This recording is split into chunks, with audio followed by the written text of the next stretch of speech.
Les choses de la vie, saison 2. Road trip dans les Alpilles.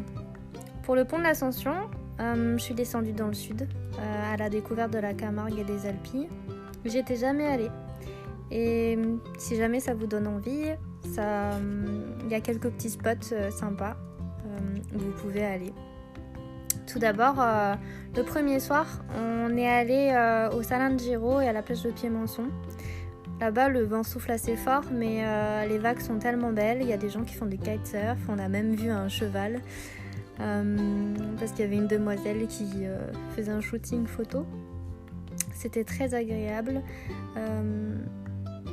On a l'impression que le sable il est à perte de vue et puis finalement la mer elle est déchaînée et c'est très beau à voir. On a plutôt bien dormi, on n'a pas trop entendu la houle et les vagues, mais c'était plutôt sympa, ouais.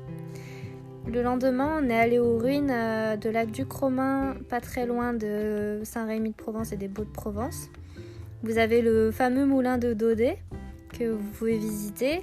Et à proximité, vous avez d'autres moulins comme le moulin Tissot avant, le château aussi de Montauban. Et du coup, entre les Baux-de-Provence et Saint-Rémy, vous avez une petite aire de repos sous les pins et où vous pouvez dormir avec votre van si vous en avez un. C'est plutôt agréable, vous avez une petite promenade aussi que vous pouvez emprunter et ainsi en fin de soirée profiter d'un joli coucher de soleil. Vous verrez la belle vue qu'on a sur les Alpilles, c'est magnifique. Après donc vous avez pas très loin de Saint-Rémy, vous avez le lac des Pérous.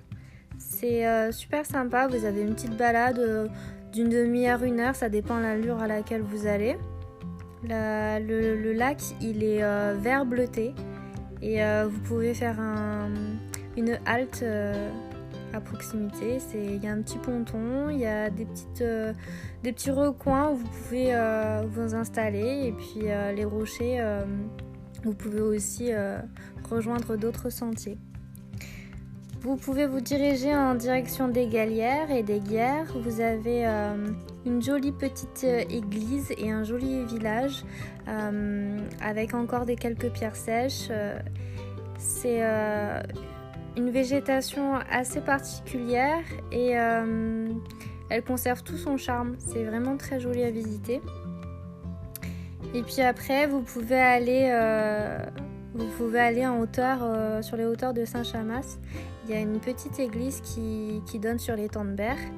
Et encore une fois, il y a des oliviers au sommet et vous pouvez profiter du coucher de soleil. Vous pouvez dormir près de la plage et puis si l'envie vous chante, vous pouvez toujours, sinon si vous craignez pas les moustiques, aller en direction de la plage du Tchaï. Il y a juste derrière l'étang de Beaulemont qui est très photogénique. Si vous aimez les sunrises et les sunsets, ça paye pas de mine parce que l'environnement est assez... c'est pas beau du tout en fait. Il y a la zone artisanale, mais si on fait abstraction de ces éléments-là, en fait, c'est très très beau. Vous avez le lac de la Val-Duc en fait, avec l'église Saint-Blaise, où vous pouvez également aller, vous pouvez faire le tour. Et oui, c'est pas une zone très touristique où on a envie d'aller d'emblée. On va plutôt du côté de Arles ou de Nîmes, qui sont des villes qui sont beaucoup plus attractives, où il y a beaucoup plus d'activités à faire. Mais là, ce que je vous propose en fait de faire en parcours, c'est finalement aller un peu plus dans les terres et ne pas faire ce que la plupart des gens font, tout simplement, et d'en profiter. Donc, si vous avez l'occasion, d'aller visiter la Camargue et les Alpilles, foncez.